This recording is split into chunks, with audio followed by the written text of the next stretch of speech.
ओम सद्गुरुदेवाय नमो नमः। ओम नमः शिवाय। मैं स्वामी हेमदत्त जी आप सभी के चैनल एनलाइटमेंट मोनेस्ट्री में बहुत बहुत स्वागत करता हूँ। आप सभी को बहुत बहुत प्रेम। आज का विषय है, क्या आध्यात्मिक होने के लिए शास्त्र अध्ययन आवश्यक है।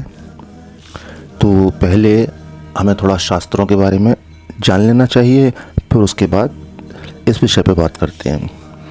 तो शास्त्रों के विषय पर सबसे पहले तो हमें ये जान लेना चाहिए, क्या अभी हमारे शास्त्र जितने उपलब्ध शास्त्र हैं क्या वो कंप्लीट हैं। क्या जैसे हमारे वेद ऋषियों ने लिखे उस तरह से हैं। तो उसके लिए थोड़ा मैं आपको पीछे की बातें बताना चाहूँगा। अधिकांश लोग नालंदा विश्वविद्यालय, तक्षशिला विश्वविद्यालय, बस इन्हीं के बारे में ज़्यादा जानते हैं। नहीं जानते वो कि हमारी प्राचीन शास्त्र कितने समृद्ध थे और अपने आप में कितने परिपूर्ण थे, और आज हमारे पास कितने शास्त्र उपलब्ध हैं और किस स्थिति में हैं। पहले इसको समझते हैं। तो आपकी जानकारी के लिए 16 विश्वविद्यालय यूनिवर्सिटी हमारे भारत में थी, जहाँ बाहर से विदेश के कोने कोने से विद्यार्थी आकर विद्या ग्रहण करते थे और विशेष विद्याओं में पारंगत होते थे। ऐसी विद्याएं जो अपने आप में बहुत अमूल्य थीं, जिनका के बारे में कह पाना आज की स्थिति में संभव नहीं है। लेकिन अभी जैसे मैंने बताया आपको, 16 यूनिवर्सिटीज़ थी हमारे भारत में। तो वो कौन कौन सी थी? तक्षशिला विश्वविद्यालय, सभी ने नाम सुन रखा है। मिथिला विश्वविद्यालय, तेलहारा विश्वविद्यालय, शारदा पीठ मंदिर विश्वविद्यालय, नालंदा विश्वविद्यालय, वल्लभी विश्वविद्यालय, पुष्पगिरी विश्वविद्यालय, औदंतपुरी विश्वविद्यालय, विक्रमशिला विश्वविद्यालय, सोमप्रभ विश्वविद्यालय, विक्रमपुर विश्वविद्यालय, मुरैना गोल्डन ट्रायंगल विश्वविद्यालय, कंथलूर शाल विश्वविद्यालय, जगदल विश्वविद्यालय, नदिया विश्वविद्यालय, नागार्जुन विश्वविद्यालय। तो ये 16 यूनिवर्सिटीज़ थी हमारे भारत में, जो कि हर यूनिवर्सिटी अपने आप में एक दूसरे से बढ़कर थी। कोई यूनिवर्सिटी छोटी मोटी यूनिवर्सिटियों के नाम नहीं है, ये बहुत बड़ी बड़ी यूनिवर्सिटियों के नाम हैं, जिनके लाइब्रेरी में हस्तलिखित बहुत अमूल्य ग्रंथ और शास्त्र थे, जिनकी की कोई अन्य कॉपी नहीं थी, कोई अन्य प्रतिलिपि नहीं थी, और जो मूल रूप में वही थी। और वो सब सारी की सारी विदेशी आक्रमणकारियों ने, मुग़ल आक्रमणकारियों ने वो हमारी अमूल्य धरोहर सब नष्ट कर दी। अपने अपने काल में ये सारे विश्वविद्यालय होते रहे, और अलग अलग काल में मुग़ल आक्रमणकारियों ने हमारे शास्त्रों को नष्ट किया।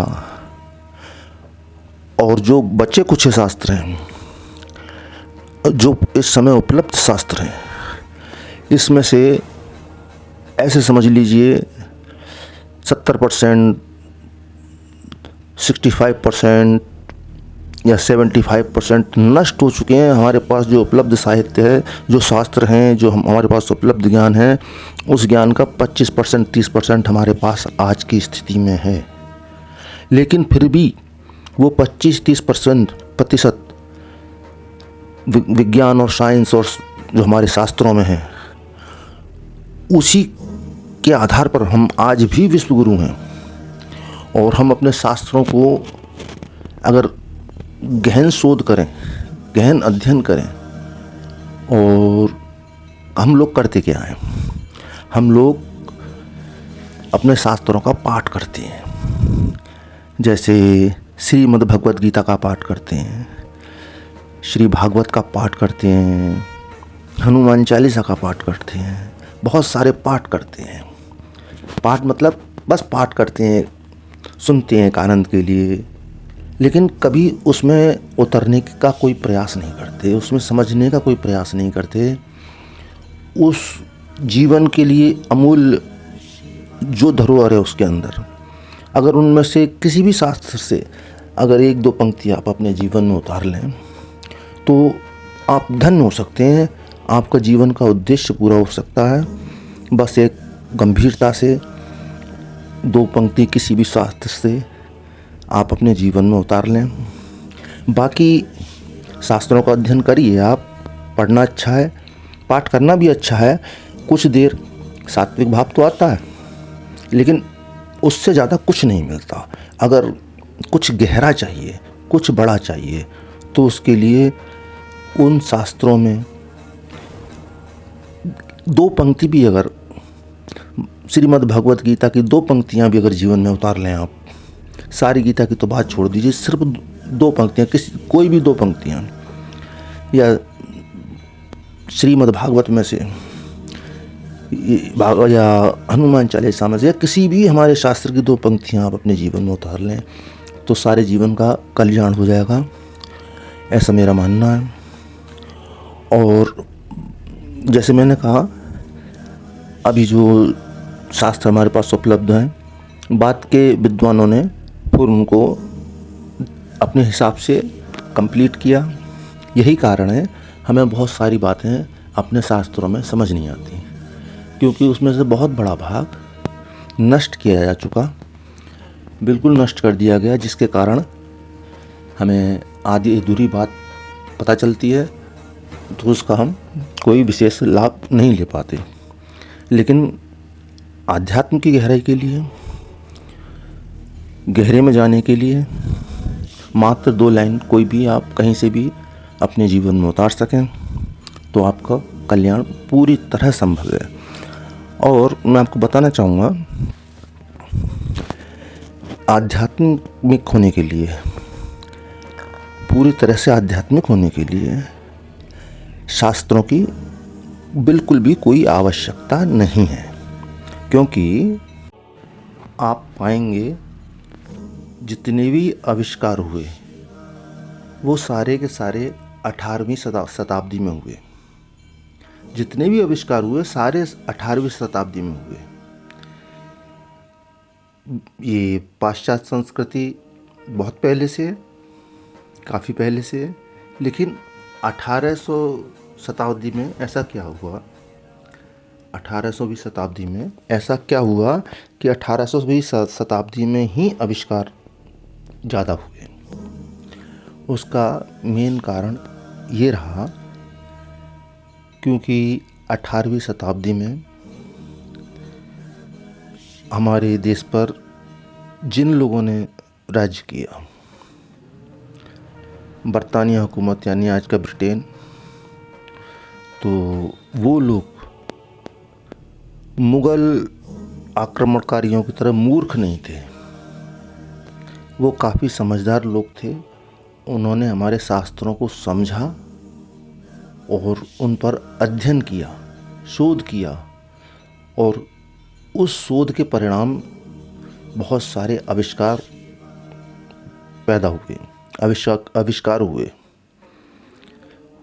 वही शोध अगर हम करते, क्योंकि हमारे पास तो इतने पुराने शास्त्र थे, मैंने आपको बताया समय समय पर जो है मुग़ल आक्रमणकारियों ने जो है इन्हें नष्ट किया।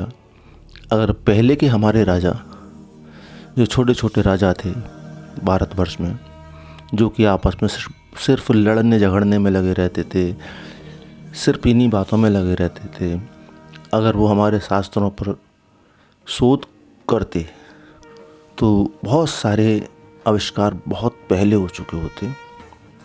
और आज भी मैं अपने देश के साइंटिस्टों से, वैज्ञानिकों से मैं कहना चाहूँगा कि हमारे शास्त्रों पर विशेष शोध करें। इसमें आज भी बहुत सारे विज्ञान, बहुत सारे आविष्कार आज ऐसे हैं जो कि हमारे शास्त्रों में ही निहित हैं और हमारे शास्त्रों से ही सब उपलब्ध हो सकता है। जो कि पास्ट टाइम वगैरह, ट्रैवल वगैरह का ये चल रहा है, इसे ये सब कुछ संभव हमारे शास्त्रों में है। हमारे शास्त्रों में आपने बहुत सारी बातें सुनी होंगी, पहले ऋषि मुनि ऐसे करते थे, वैसे करते थे, तो वो सब साइंस था, कोई जादू चमत्कार नहीं था, और वो सब साइंस हमारे शास्त्रों में है। अब उसको समझना है, उस पर शोध करना है, शोध करके मंथन करके ही मक्खन निकलता है। तो उस पर मंथन करना पड़ेगा, तभी इसमें से शास्त्रों में से कुछ निकाल पाएंगे। सामान्य लोगों के लिए शास्त्र बस इतना है कि जो है मन को कुछ देर के लिए शास्त्रों की बातें सुन के, कुछ जाप करके, कुछ पाठ करके कुछ देर के लिए मन सात्विक हो जाता है। लेकिन सबसे बड़ी बाधा एक और उत्पन्न हो जाती है। जैसे जैसे हम शास्त्रों के अध्ययन करते जाते हैं, हमारा शास्त्रों का ज्ञान बढ़ता जाता है, तो हमारे अंदर ज्ञान का अहंकार आने लगता है। 4 संस्कृत के श्लोक याद कर लिए, कुछ शास्त्रों की बातें जान ली, बस उतने से ही हम अपने आप को बहुत महाज्ञानी समझने लगते हैं और विशेष अहंकार की उपस्थिति हमारे अंदर आ जाती है। फिर हम तलाशने लगते हैं किसी से भी शास्त्रार्थ करें। यहाँ इसका अध्यात्म से कोई लेना देना नहीं है, शास्त्रों के अध्ययन का। बस अहंकार को बढ़ावा देते हैं शास्त्र, इनसे अहंकार बढ़ता है। और आध्यात्म की यात्रा अहंकार को छोड़ने की यात्रा है, अहंकार को बढ़ाने की नहीं। तो जहाँ तक मैं समझता हूँ, हमें शास्त्रों का अध्ययन सिर्फ जानकारी के भर के लिए कर लेना चाहिए, ना भी करें तो कोई बात नहीं है। कुछ कहीं से भी 2 पंक्ति अगर हम जीवन में अच्छी उतार सकें, अपने अंदर कोई भी अच्छी बात अपने जीवन में उतार सकें, तो वो हमारे लिए पर्याप्त है। और बाकी मैं कहना चाहूँगा, आध्यात्म के लिए जो मित्र आध्यात्म के प्रति बहुत ज़्यादा जिज्ञासु हैं, आध्यात्म में आत्म तत्व प्राप्ति, परमात्म तत्व प्राप्ति की आकांक्षा रखते हैं, पिपासा रखते हैं, उनके लिए हम एक अलग से विशेष कोर्स चलाएंगे। उसमें हम मित्र की पात्रता, यानी उसकी स्थिति कहाँ से, किस तरह से, सबको देखते हुए जो गोपनीय ज्ञान है, जो कि गुरुमुख से, गुरु परंपरा से ही शिष्य तक पहुंचता है, ना कि शास्त्रों के माध्यम से। यहाँ मैं स्पष्ट करना चाहूँगा, मैं कोई गुरु की पदवी नहीं लेना चाहता, मैं आपका सहयोगी मित्र हूँ और मित्र की ही तरह मैं आपका सहयोग करना चाहता हूँ। अगर जो भी कोई आध्यात्म में उतरना चाहते हैं, वो लोग सब्सक्राइब कर लें। फिर आगे जब हम अपना स्पेशल कोर्स शुरू करेंगे, जिसमें कि हम आध्यात्म की बहुत सारी गूढ़ साधना, गोपनीय साधना, जो कि गुरु परंपरा से ही आगे बढ़ती हैं, हर एक के लिए नहीं होती, सच्चे साधक के लिए, अच्छे साधक के लिए ही होती हैं, वह सब हम आपको बताएंगे और आपके कांटेक्ट में रहेंगे। आपको कैसे क्या करना है सब विधिवत बताया जाएगा, जिससे कि आपको कोई दिक्कत ना हो। क्योंकि आध्यात्म की साधना जितनी अच्छी और गहरी साधना है, उतनी ही खतरनाक भी है, आपको नुकसान भी पहुंचा सकती है। इसलिए किसी जानकार व्यक्ति जो भी स्वयं उस रास्ते से गुजर चुके हैं, उनसे आप सपोर्ट लेके आगे बढ़ सकते हैं। आप ऐसे किसी व्यक्ति को आसपास जानते हैं, ऐसे गुरु को किसी को आसपास जानते हैं जो आपकी मदद कर सकते हैं, तो आप उनकी अवश्य मदद लें और आध्यात्म में आगे बढ़ें। तो हमेशा की भांति मैं विषय को अंत करने से पहले हम सभी 3 बार ओम नमः शिवाय का जाप करेंगे। ओम नमः शिवाय, ओम नमः शिवाय, ओम नमः शिवाय। सभी साथियों को मेरा बहुत बहुत प्रेम। इसी के साथ आज का वीडियो यहीं समाप्त करते हैं और मिलते हैं अगले वीडियो में। आप लाइक, कमेंट, शेयर अवश्य करिएगा, जिससे कि ज़्यादा से ज़्यादा लोग जुड़ें, अधिक से अधिक लोगों का कल्याण हो। क्योंकि कल्याण में भागीदार बनने से भी आपको कहीं कुछ ना कुछ आध्यात्म लाभ की प्राप्ति होती है। क्योंकि जब आपके अंदर दूसरों के कल्याण की भावना नहीं होगी